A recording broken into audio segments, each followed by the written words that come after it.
విజయవాడలో కనకదుర్గమ్మ టెంపుల్ దగ్గర పొద్దున మూవీ ప్రమోషన్స్ చేస్తుంటే బ్రదర్ నన్ను చూసారంట. మరి అప్పుడు మాట్లాడాల్సింది కదా.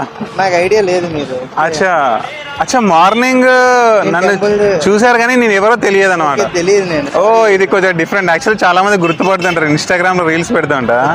పర్సన్ గా ఇన్ పర్సన్ గా చూసాను. ఓకే జాకెట్ కొద్దిగా అందరిలో కొద్దిగా సెంటర్ ఆఫ్ అలా కనిపిస్తున్నారు కదా. ఓకే ఓకే సినిమా ఇది నా సినిమా యాక్చువల్లీ. సినిమా పేరు ఇలాంటి సినిమా మీరు ఎప్పుడో చూసుంటారు. మచిలీపట్నం. ఇక్కడ ఏం చేస్తున్నారు మరి? యాక్చువల్ గా అడ్వకేట్ హైకోర్టు. అడ్వకేట్ హైకోర్టు లో. ఇది సూపర్ అబ్బా. పేరు అబ్దుల్ సమద్. అబ్దుల్ సమద్. Okay congratulations. మరి వాదిస్తున్నారా కేసులు? గెలుస్తున్నారా? అంటే ఇప్పుడిప్పుడే బిగినింగ్ స్టేజ్. ఓకే టైం పడుతుంది. ఏంటి లాయర్ అవ్వాలని ఏంటి అలా ఎలా అనిపించింది మీకు? యాక్చువల్ గా ఫాదర్ కూడా అడ్వకేట్. KL university. ఓకే నాకు ఇన్వైట్ వచ్చింది అబ్బా కేఎల్ నుంచి, కానీ మళ్ళీ ఆయన రిప్లై అవ్వలేదు. మీ వైస్ ప్రెసిడెంట్ మెసేజ్ చేశాడు. మీరు ఒక్కళ్ళే ఉండడం బాధగా ఉంది. మీ గ్యాంగ్ కూడా తీసుకురావాల్సింది. గ్యాంగ్ లేదు సినిమాలో. యాక్చువల్లీ ఇతను నేనే చేశాను మెయిన్ క్యారెక్టర్స్. క్యారెక్టర్స్ బట్ ఈయన బిజినెస్ లో ఉంటాడు కాబట్టి బిజీగా ఉంటాడు అన్నమాట. ఓకే.